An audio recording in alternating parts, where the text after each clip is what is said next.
Professor doctor Mohammad Yunus বাংলাদেশের অন্তর্বর্তী সরকারের প্রধান উপদেষ্টা।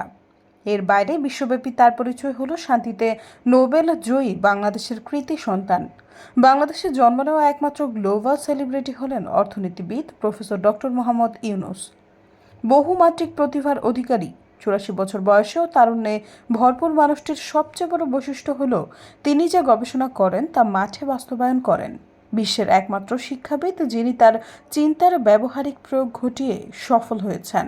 ক্ষুদ্র ঋণ, সামাজিক ব্যবসা, কার্বন নিঃসরণ হ্রাস, দারিদ্র্য বিমোচন, তারুণ্যের নেতৃত্ব ও উদ্ভাবনীকে কাজে লাগানোর মতো তার অনেক দর্শন ও চিন্তা বিশ্বকে প্রগতির পথে এগিয়ে নিচ্ছে প্রতিনিয়ত। গত বছর ছাত্র জনতার গণ অভ্যুত্থানের পর দেশের এক ক্রান্তিকালে রাষ্ট্র পরিচালনার দায়িত্ব গ্রহণ করেন তিনি। দায়িত্ব গ্রহণের আগে থেকেই গোটা জাতিকে ঐক্যের ডাক দিয়েছেন ডক্টর মোহাম্মদ ইউনূস। প্যারিস থেকে ঢাকার বিমানবন্দরে নেমেই বলেছিলেন গোটা বাংলাদেশ একটা পরিবার হয়ে ওঠার কথা। এরপর ওই দিন বঙ্গভবনে শপথ গ্রহণ করে অন্তর্বর্তী সরকারের দায়িত্ব পালন করেছেন। যে কোনো সংকটে সবসময় ঐক্যকে গুরুত্ব দেন তিনি। সৈয়দা ফারিয়া, সমযোগ।